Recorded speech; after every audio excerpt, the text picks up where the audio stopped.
I looked a lot at what predicted political viewpoints from the temperamental and cognitive front, because if you're looking at individual differences in people's behavior at the psychological level, you look at general cognitive ability and you look at personality. Those are very good, powerful, reliable, valid predictors of individual difference in such things as opinion.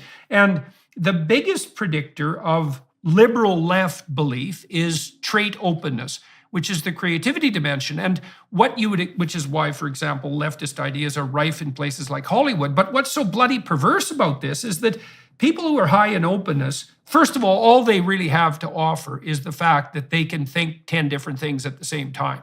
That freedom of movement, that's especially true with regards to artists. That's all they have. And then what you see on the left is this stifling orthodoxy that makes art dull and predictable. It reduces everything to these 10 axioms, and that seems to fly completely in the face of what open people, creative people, would truly want. And so I'm still puzzling through that. I can't understand yet. See, it's partly that the open people don't want barriers to information flow. And so when they see conservatives putting up barriers of any type, even barriers of category, that destabilizes them, because the open types capitalize on free information flow. But perversely, that rejection of the boundaries that conservatives put up has led to a situation where, well, you didn't want any boundaries, and now all you've got are boundaries around what you can say and think and do.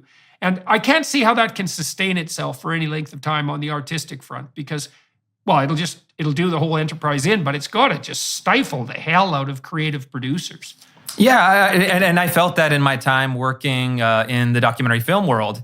I would attend the conferences, I would go to the festivals, I would participate in the industry, and looking around, and it's like, these people, no one says anything new.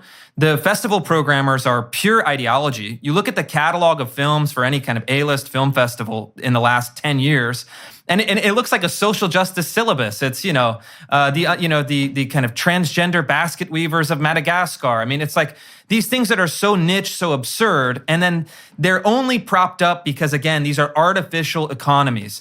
You look at these Sundance award-winning films. They have all the prestige. They win the institutional game.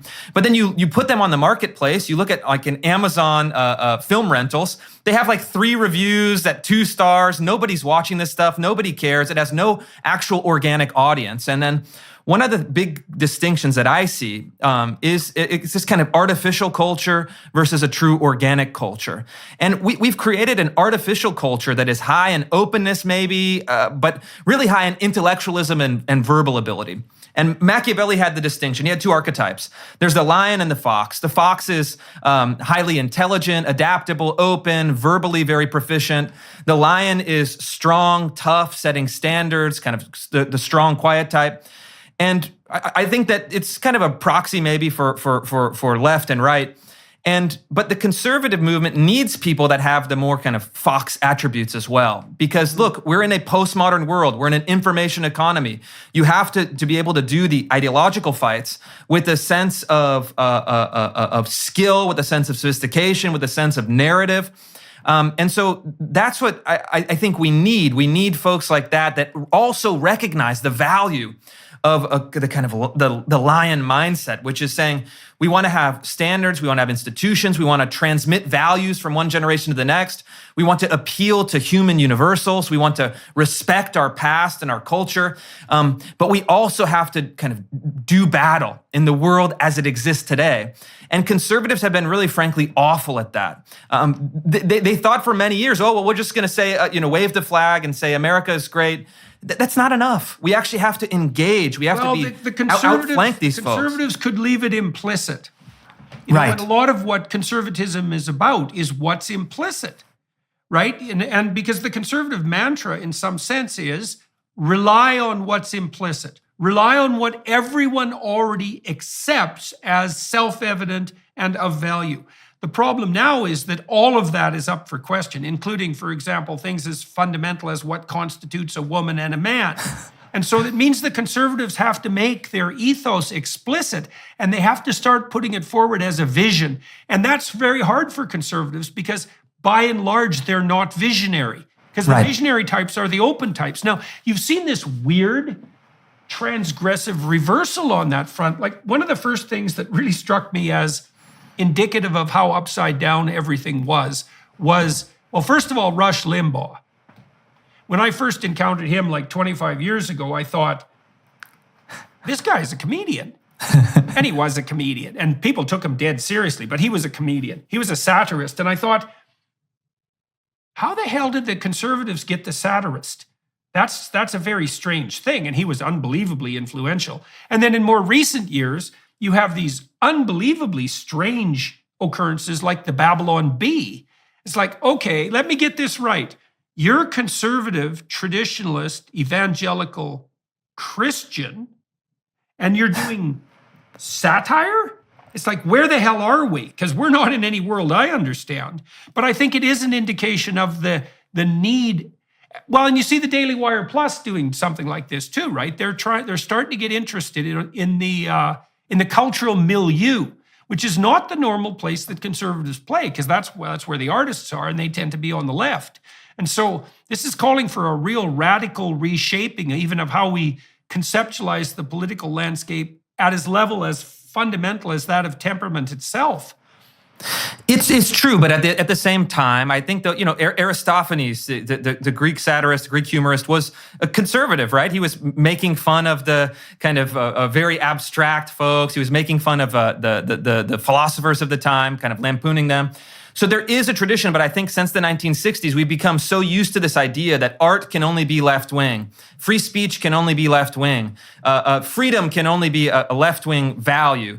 But it's really not the case historically, and I think it's certainly not the case now. Actually, they've taken all of those values and they've folded them in on themselves. And so we have this euphemistic culture, whether it's a kind of left-wing conception of freedom or left-wing conception of diversity and inclusion. You can go on down the line and you say, hey, wait a minute.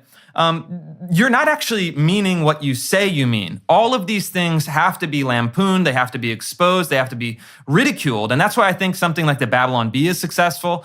I think you have more comedians, actually the kind of most exciting and dynamic comedians of our time may not be conservatives, but they're certainly lampooning that kind of left-wing orthodoxy.